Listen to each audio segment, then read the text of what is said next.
Hey you guys, it's Evie here, the creator of the Nomadness Travel Tribe, giving you another sneak peek into what you can expect in NMDN Black Box. It's our 6-month course that we've created that is eradicating all the psychological, financial, and physical barriers that are coming in between you getting into the world of travel. We're getting into Travel 911. Travel 911 is a really important course that we have. It's a part of our conference actually in New York City this September. And what we're doing is we're actually using an unfortunate circumstance that happened to some Nomadness members in January 2015, and we are taking the lessons that we learned from that experience and bringing them to you guys because there's information in here that may save your life or be able to navigate you through emergencies that you have abroad. What you may or may not know, that January of last year, it was Martin Luther King weekend. There was a awesome flight glitch that a bunch of my members took advantage of going to Panama City, Panama. One day they ventured out about an hour outside of the city, and on the way back they got into a horrific van accident, and 2 of my members died. One was in a coma for the better part of almost 6 months, and all the other injuries just varied. It was literally a week of getting people in and out of hospitals, getting, unfortunately, bodies back to the United States, and bringing and flying families in.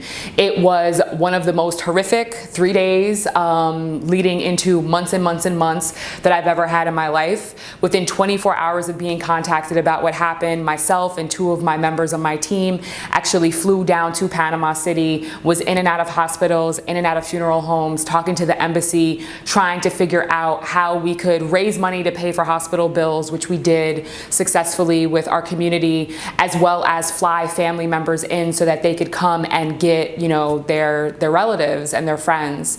And there were so many lessons that I wouldn't wish upon my enemy that were learned during this. And it was absolutely imperative for us to create something to bring these lessons to the mass public, making sure that the people that are next to kin have passports in your family, so if something happens while you're out traveling, there's somebody that's able to come get you. We ran into that issue, all the way from not having travel health insurance, which is something that is so cheap, so integral, that we push so much within the tribe that a lot of people just don't think of. You know, signing up with the embassy, the STEP program, or whatever the equivalent is in your country. There's so many conversations wrapped around this, and we are bringing this to you in the course, and it really levels the playing field, letting everybody know that whether you've been traveling forever and you're seen as a vagabond and a traveling expert, there are still things that you need to know within this course that we're going to be bringing to you through NMDN Black Box.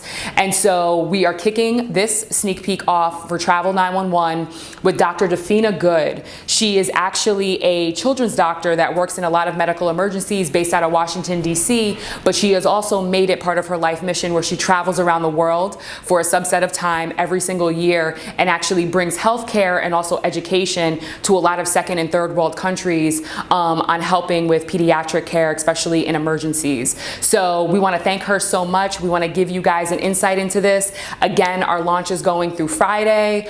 Sign up at nmdnblackbox.com and understand that whether you are a travel savant or a novice and somebody that's new to the game, we absolutely have pertinent and imperative information in the black box that you need to travel safely. Trips start really before you even get on the plane, right? Planning and things like that. So what are some precautions that travelers can take before they even get on the plane? So always, of course, we all do research.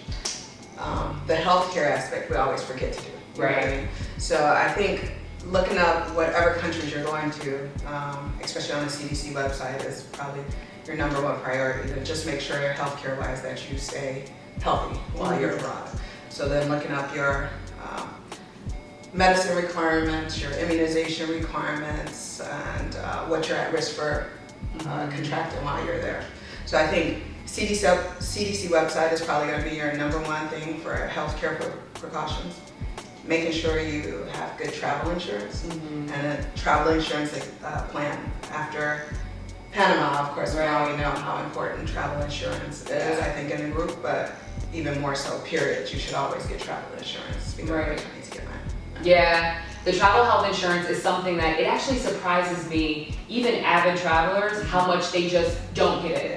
They don't think they need it. It's not even a second thought, and I'm just like, guys, you gotta get with it. Yeah, it's not until the shit hits the Right. you think that you should have had it. And it happens. You never know what it is. I remember the story of a girl, I want to say it was a couple years ago, she had to get airlifted out of Mexico, and she didn't have travel health insurance, and getting airlifted is actually one of the things that's in, you know, plans that you can get, and it's cheap. That's the thing that baffles me. It's so cheap. It's cheap, but if you don't get it and you need it, it's so expensive. It's so expensive. Because medical evacuations can be, you know, $25,000, $30,000, $50,000. Right. Medical evacuation. So it's definitely something you want to make sure that's on your list. So definitely CDC website, your country research, then making sure you have good travel insurance are the top things you definitely want to make sure you do. And then checking out your doctor, you know. Right. Going to your primary care doctor or either a travel clinic before you take off. Just make sure that you know what you're getting yourself into and making it country specific. Right. There's no one size fits all for the world. Yeah, exactly. I wish. Anti-malarials on one side of the world may be different from another side of the world. Right. So, you know, you have to make sure you know where you're going and what you're at risk for. Yeah, good point.